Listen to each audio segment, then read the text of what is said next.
Сәлеметсіңдер ме оқушылар? Бүгінгі сабақтың тақырыбы құстар біздің досымыз. Бүгінгі сабақта тыңдаған материалдың мазмұны бойынша сұрақтарға жауап бересің. Және сюжеттің даму желісі бойынша иллюстрациялар орналастырып мазмұндайсың. Өз бетіңше шағын мәтіннен көптік, тәуелдік, септік, жіктік жалғаулы сөздерді ауызша, жазбаша тілде қолданасың. Жаңа сөздерге назар аударайық. Құстар, қорғайды, көгершін, тоқылдақ, қарлығаш. Біздің достарымыз, сендердің достарың, олардың достары. Мен қорғаймын, сен қорғайсың, ол қорғайды. Оқушылар, жаңа сөздерді сөздік дәптерімізге жазып алайық.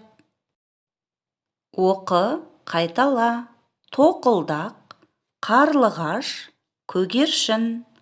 Құстар біздің достарымыз. Олар табиғатты қорғайды. Сөздердің дұрыс айтылуына назар аударайық. Құстар, тоқылдақ, көгершін. Бірінші тапсырма. Мәтінді тыңда, мәтін мазмұны бойынша тиісті сұрақтарды қойып, сөйлемдерді толықтырып жаз. Тоғайда құстар бар. Құстар да жанды табиғатқа жатады. Құстардың пайдасы өте көп. Олар табиғатты, егінді қорғайды. Құстар адамға дос. Оларды біз де қорғаймыз. 1 сәуір халықаралық құстарды қорғау күні. Оқушылар, төмендегі сөйлемдерді тиісті сұрақтармен толықтырып жазайық. Іске сәт.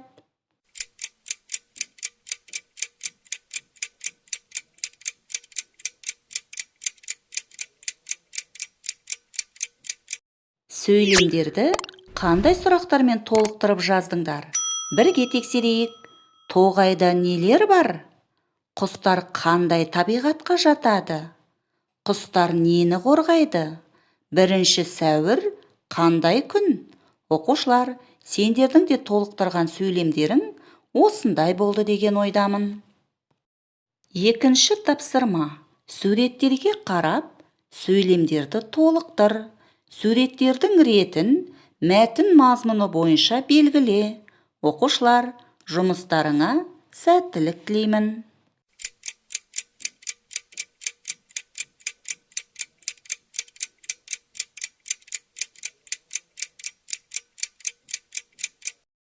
Тапсырманы қалай орындадық?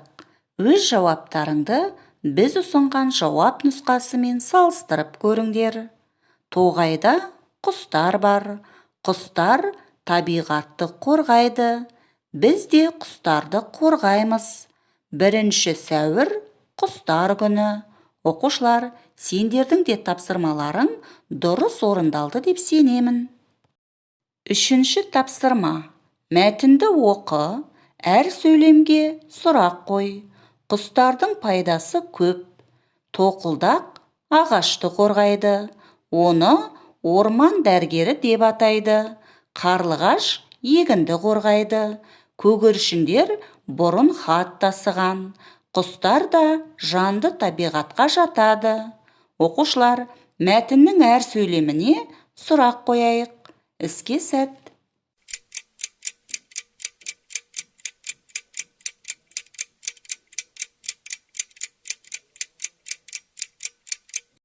Оқыған мәтіннің әр сөйлеміне қандай сұрақ қойдыңдар? Бірге тексерейік. Құстардың пайдасы қандай? Тоқылдақ нені қорғайды? Оны қандай дәрігер деп атайды? Қарлығаш нені қорғайды? Көгершіндер бұрын не тасыған? Құстар қандай табиғатқа жатады? Оқушылар, сендердің де тапсырмаларың сәтті орындалды деп сенемін. 4 тапсырма. Суретке қара, үлгі бойынша сөйлем құрап айт. Оқушылар, ойланайық.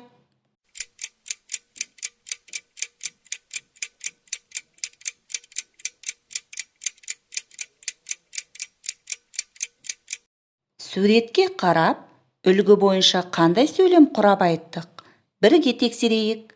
Бұл көгершін, ол хат тасиды. Бұл тоқылдақ, ол орман дәрігері. Бұл қарлығаш, ол қайырымды құс. Оқушылар, сендердің де құраған сөйлемдерің сәтті шықты деген ойдамын. 5-ші тапсырма. Оқы, жаз. Оқушылар, көп нүктенің орнына тиісті қосымшаны жалғап жазайық. Іске сәт.